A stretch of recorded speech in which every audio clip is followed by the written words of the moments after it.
Hello student, मैं कल्याण गिरी। आज हम 11वीं क्लास का धातु और धातु उपधातु लेके आए हैं। देखो, आवर्त सारणी में एस ब्लॉक में सभी धातु है, डी ब्लॉक में धातु है, एफ ब्लॉक में भी सब धातु है, जबकि पी ब्लॉक में धातु, अधातु और उपधातु तीनों तरह के दे रहे हैं। तो पहले मैं आपको बता देता हूँ कि उपधातु कौन सी है। उपधातु में धातु और अधातु दोनों के गुण आते हैं। इसमें सिलिकॉन, जर्मेनियम, आर्सेनिक, गैलियम, ठीक है, ये तत्व आते हैं वारंटी में, ठीक है। ये 5 सिलिकॉन, जर्मेनियम, आर्सेनिक, एंटीमनी और गैलियम ये उपधातु है, जिसे आवर्त सारणी में तिरछी लाइन के द्वारा दे रहे हैं। इस तिरछी लाइन के आगे की तरफ जो सारी है वो तो है धातु, जबकि पीछे की तरफ दे रखी है, ठीक है, दाईं तरफ, वो है अधातु, बीच में ये है उपधातु, ठीक है। आवर्त सारणी में इस तरह से 3 दे रखे हैं। तो पहले धातु और धातु के क्या गुण हैं। धातु क्या होती है? विद्युत की सुचालक होती है, ठीक है, विद्युत की सुचालक होती है। इसका गलनांक पतनांक अधिक होता है, कठोर होती है, आघात होती है, तंदियां होती है, ठीक है। कुछ इसके अपवाद भी दे रहे हैं, ठीक है, जैसे कि पारा है, कमरे के ताप में द्रव अवस्था में होती है, बाकी सब धातुएं ठोस होती है, ठीक। इसी तरह से आघात वर्ती होती है, विद्युत और उष्मा की सुचालक होती है, गलनांक पतनांक इसका अधिक होता है, ठीक है। फिर आती है अधातु। अधातु क्या होती है? धातु के विपरीत होती है। ज्यादातर ये गैसीय अवस्था में इसमें पाई जाती है, ठीक है। इसके अलावा कठोर नहीं होती है, इनका गलनांक पतनांक कम होता है, विद्युत और उष्मा की क्या होती है? कुचालक होती है। लेकिन ग्रेफाइट है जो कार्बन का अपर रूप है, वो विद्युत का सुचालक होता है। इन सभी के बारे में आपने छोटी क्लास में पढ़ा होगा। उपधातु है जिसमें धातु और अधातु दोनों के गुण आते हैं, ठीक है। इस तरह से आपने धातु की बात करेंगे तो धातु में S block, D block, F block, इन सभी में धातु है, जबकि पी ब्लॉक में धातु और धातु उपधातु तीनों दे रहे हैं। नेक्स्ट टॉपिक है अपना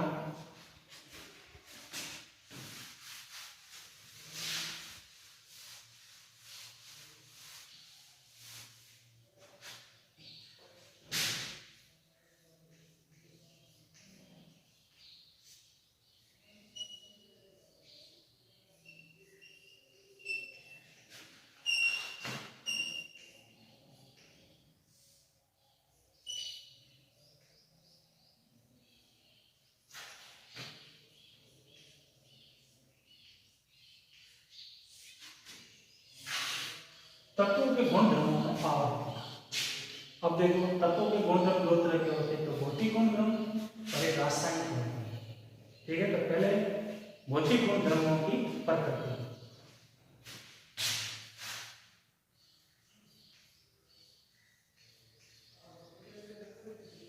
भौतिक गुण धर्मों की प्रकृति,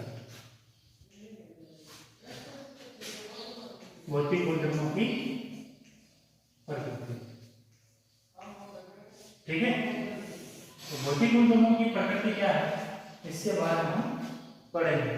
देखो, भौतिक गुण धर्म किसी भी धातु के बारे में क्या क्या हो सकता है, जैसे कि धातु प्रवृत्ति, ठीक है, परमाणु त्रिज्या, आयनिक त्रिज्या, आयन एंथैल्पी, विद्युत ऋणता, इलेक्ट्रॉन गति, एंथैल्पी, ये जो सारे गुण धर्म है वो इसके अंतर्गत आते हैं। वापस रिपीट कर देता हूँ।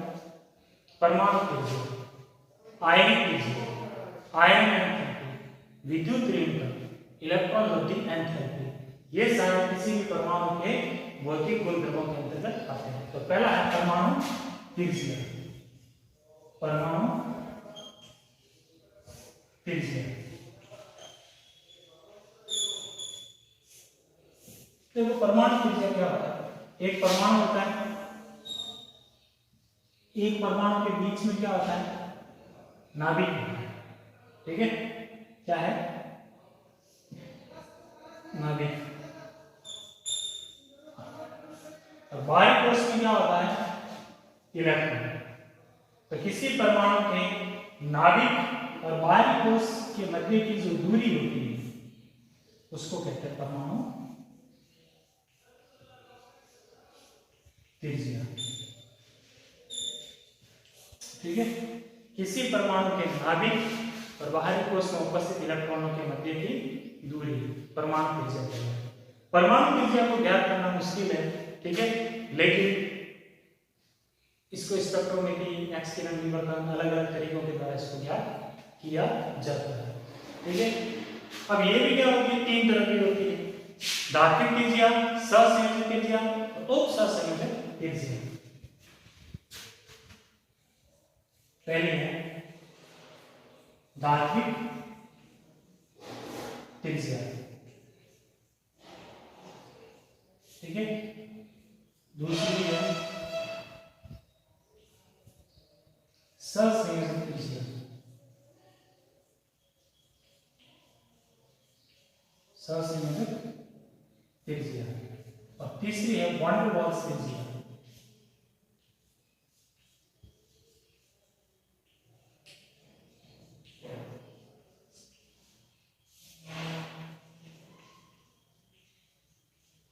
अब ये तीनों त्रिज्या क्या है, इसको हम एक एक करके पढ़ेंगे। तो पहला है धात्विक त्रिज्या। कोई भी धातु है, किसी धातु के दो परमाणु के क्या है, नाभिक। किसी धातु के दो परमाणुओं के नाभिकों के मध्य की दूरी, नाभिकों के मध्य की दूरी यहां से लगा कि यहां तक है ना दूरी, उसका आधा क्या कहलाता है, धात्विक त्रिज्या।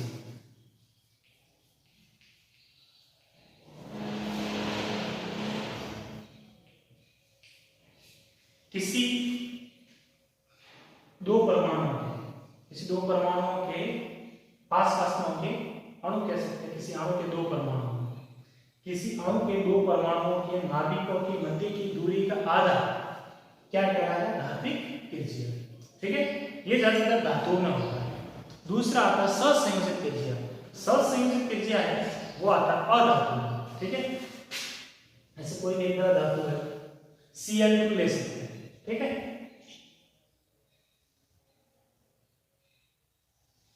तो कोई अणु जैसे Cl2 ले लिया, ठीक है, किसी अणु के दो परमाणु है, दोनों के क्या है, नाभिक है, इनके मध्य की दूरी है, इनके मध्य की दूरी का आधा क्या कहलाएगा, सहसंयोजक त्रिज्या। ठीक है, किसी गैसीय अणु कह सकते हैं, किसी गैसीय अणु के दो परमाणुओं के नाभिकों के मध्य की दूरी का आधा कहलाएगा सहसंयोजक त्रिज्या। ठीक है, तो इस तरह से सहसंयोजक त्रिज्या होती है वो धात्विक त्रिज्या से क्या होती है, छोटी होती है, क्योंकि इन दोनों का कुछ भाग का ओवरलैपिंग होता है, जुड़ा हुआ है। इस कारण ये त्रिज्या धात्विक त्रिज्या से क्या होती है, छोटी होती है। तीसरी बात करते हैं वैन डर वाल्स त्रिज्या। किसी दो अणुओं को लेकर, किसी दो विभिन्न अणुओं पास अणु में, ये पहला अणु, ठीक है, और ये ले लिया दूसरा अणु, इसका नाभिक ये, इसका नाभिक।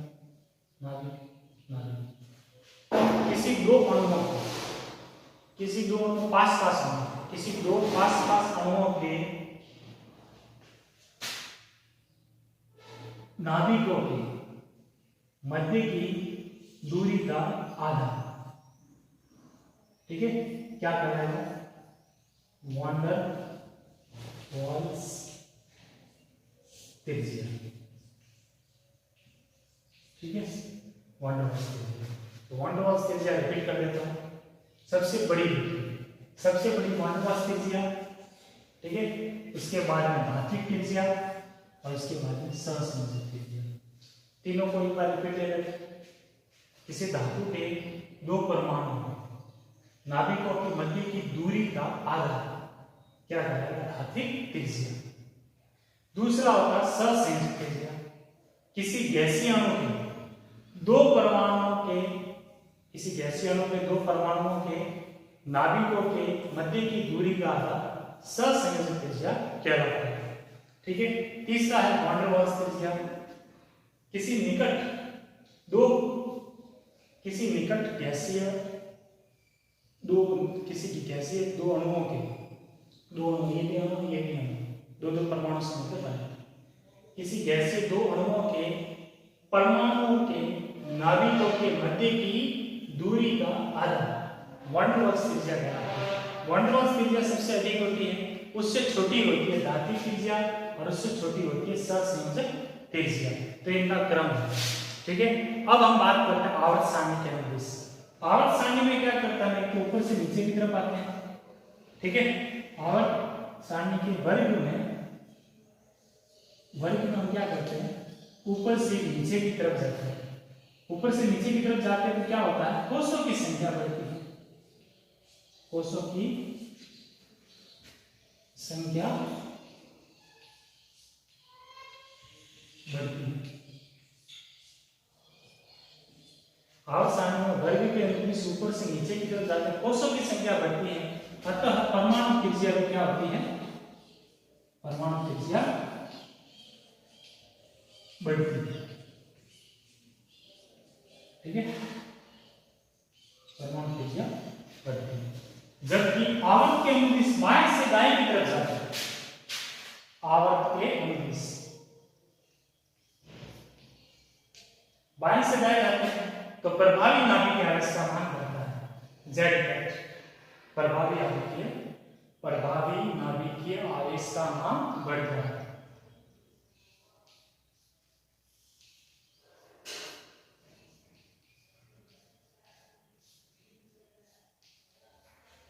और बाएं से दाएं की तरफ जाते हैं तो प्रभावी नाभिकीय आवेश जेड हैट का मान बढ़ता है, अतः परमाणु त्रिज्या क्या होती है? घटती है। एक चीज याद रखना, ऊपर से नीचे की तरफ जाने पर जो चीज बढ़ती है वो बाएं से दाएं जाने पर क्या होगा? घटेगी। और ऊपर से नीचे जाने पर जो चीज घटती है वो बाएं से दाएं जाने पर बढ़ती है। तो परमाणु त्रिज्या ऊपर से नीचे जाने पर बढ़ती है तो बाएं से दाएं जाने पर परमाणु त्रिज्या क्या होगी? घटती है। कभी भी घटने का बढ़ने का जो भी कारण है, ऊपर से नीचे का कारण है, इसका कारण हो जाएगा कोषों की संख्या। ऊपर से नीचे बढ़ने का कारण या घटने का किसी का भी कारण होता है कोषों की संख्या। जैसे परमाणु त्रिज्या ले रहे तो परमाणु त्रिज्या ऊपर से नीचे जाने पर बढ़ती है, कारण क्या होगा? कोषों की संख्या। इसकी जगह कोई भी दूसरा टॉपिक लेंगे तो भी कारण हो जाएगा कोषों की संख्या। इसी तरह से आवर्त के अनुदिश बाएं से दाएं की तरफ जाते हैं तो परमाणु त्रिज्या इसमें क्या होती? घटती है। उसका कारण क्या हो जाएगा? प्रभावी नाभिकीय आवेश का मान बढ़ता है। इसकी जगह कोई दूसरा भी लेते कोई भी टॉपिक इसमें बढ़ेगा, कोई टॉपिक में घटेगा, लेकिन कारण की बात करेंगे तो प्रभावी नाभिकीय आवेश का मान बढ़ता है, अर्थात जो भी चीज है वो बढ़ेगी या घटेगी। जैसे परमाणु त्रिज्या वो घटेगी। इस तरह से ये वर्ग के अनुदिश और आवर्त के अनुदिश परमाणु त्रिज्या थी। तीन तरह की त्रिज्या थी जो मैंने आपके सामने रख दी। अब देखो बाएं से दाएं की तरफ जाते हैं तो परमाणु त्रिज्या क्या होती है? घटती है।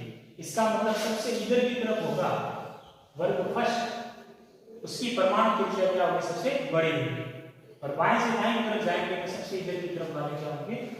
छोटे आकार वाले होंगे। इसी तरह से ऊपर से नीचे की तरफ जाते हैं तो परमाणु त्रिज्या क्या होती है? बढ़ती है। इसका मतलब सबसे नीचे की तरफ फ्रेंसियम दे रखा है, उसका परमाणु आकार क्या होता है? बड़ा होता है। ठीक है। तो ये तो था अपना परमाणु त्रिज्या। सेकंड टॉपिक है अपने, फर्स्ट ले लिया हमने परमाणु त्रिज्या, सेकंड है आयनिक त्रिज्या।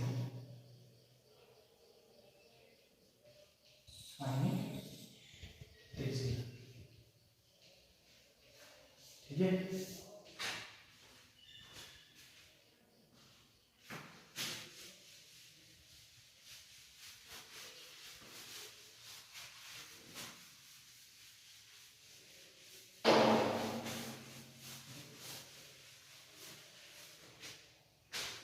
देखो आयनिक त्रिज्या समझाने से पहले मैं आपको बता देता हूँ, आयन दो तरह के होते हैं, एक तो धनायन, एक होता है ऋणायन। ठीक है। तो तो दो तरह के आयन होंगे, धनायन और ऋणायन। तो पहले धनायन को समझा देते हैं।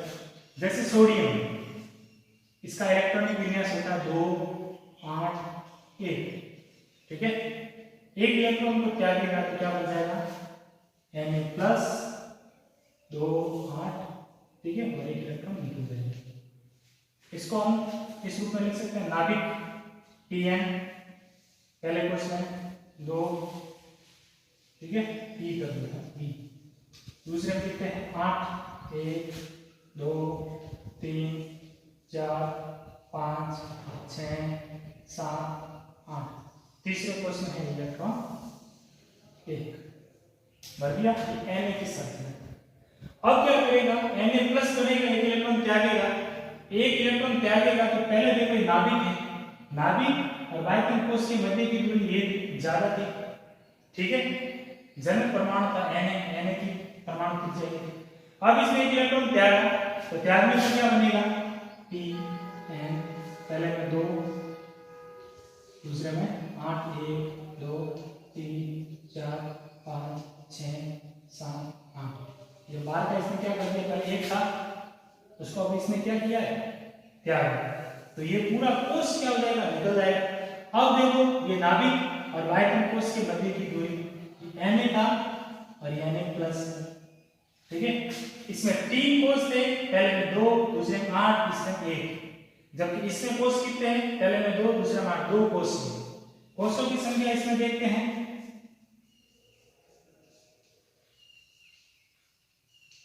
जनक परमाणु की 1 2 और 3, जबकि Na+ धनायन बना, धनायन कोशों की संख्या कितनी रही, 2।